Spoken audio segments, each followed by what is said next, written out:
హరే కృష్ణ. అన్నమాచార్యుల వారిది అద్భుతమైన కీర్తన హరిపాదాల గురించి అన్నమాచార్యుల వారు ఈ కీర్తనలో ఏమంటారు తెలుసుకున్నాం. బ్రహ్మ కడిగిన పాదము, బ్రహ్మము తాకిన పాదము, బ్రతికుండగని నిజ పాద దర్శము, ఇదే కదా నిజమైన మోక్షం. చలుని చలనగని హరి పాదము, బలితల మోసిన పాదము, తిరువేంకటపతి శ్రీహరి పాదము, వెంకటనాథుని పాదము, బ్రహ్మ కడిగిన పాదము. అన్నమాచార్యుల వారు ఈ కీర్తనలో చాలా అద్భుతమైన కీర్తన ఉన్నది.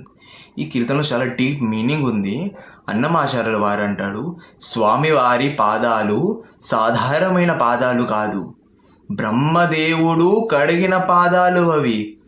బ్రహ్మదేవుడు కడిగిన పాదాలు, బ్రహ్మ కడిగిన పాదము, బ్రహ్మాండులేది పాదము. బ్రహ్మాండంలో ఆ పాదాలు ఎక్కడ చూడలేదు. ఎవరు అతని పాదాలను చూస్తారో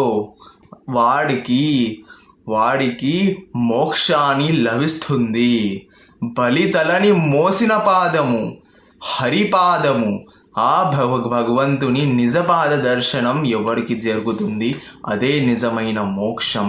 ఇలా అన్నమాచార్యుల వారు తన కీర్తన మాధ్యంతో చెప్తున్నారు. అన్నమాచార్యుల వారు అద్భుతమైన కీర్తన, ఒక్కొక్క కీర్తన గురించి మనం వీడియోలో తెలుసుకోబోతున్నాం. హరే కృష్ణ. నెక్స్ట్ వీడియో తెలుసుకున్నాం స్వామివారి పాదాలని అనుసరించి ఎలా మనం స్వామివారి భక్తిలో మునిగి తేలాలి, అది మనం నెక్స్ట్ వీడియోలో తెలుసుకోబోతున్నాం. హరే కృష్ణ.